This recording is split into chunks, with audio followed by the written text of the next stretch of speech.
While Russia's special military operation in Ukraine is still far from over, a series of images have been collected showing domestic terrorism, and violence against Russian prisoners of war shade Ukraine's public image.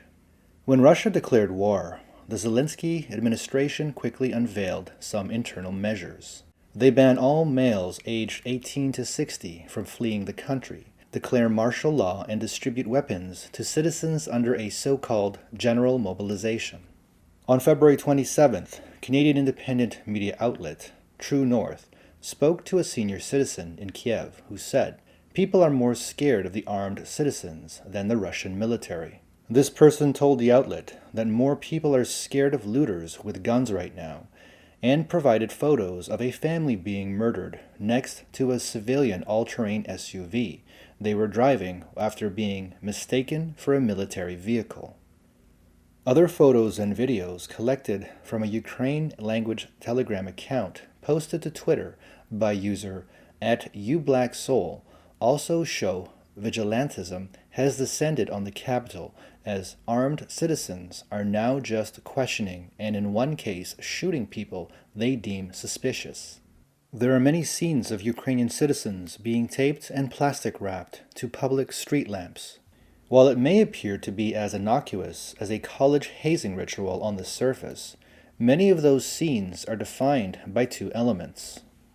The first is that several victims, both men and women, were humiliated by having their pants down in public. The second is the use of overt forms of corporal punishment, ranging from the caning of bare buttocks to haircutting and public denouncement, similar to what was seen during the Chinese Communist Party leader Mao Zedong's Great Cultural Revolution. The most common reasons seem to be retaliation for theft, alleged Russian collusion, or natively speaking the Russian language.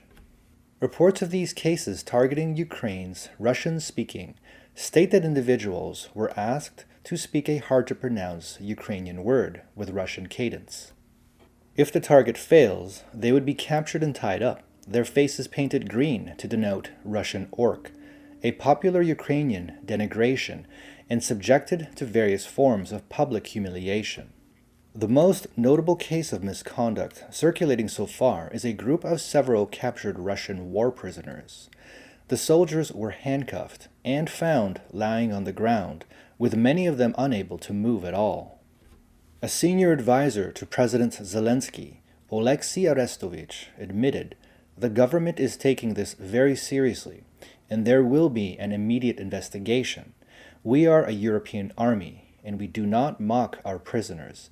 If this turns out to be real, this is unacceptable behavior."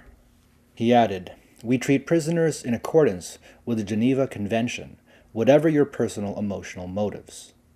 However, according to the Washington Examiner, Zelensky's close advisor and commander-in-chief of the armed forces of Ukraine, Valery Zaluzhny, urged the public to trust only official sources. He claimed, "The enemy produces and shares with the inhuman treatment of alleged Russian prisoners by Ukrainian soldiers to discredit Ukrainian defense forces." According to RT, a Russian state broadcaster, Alexander Bastrykin, the head of the Federal Investigative Committee, has ordered investigators to collect and record evidence and identify all the persons involved in it to later bring them to justice.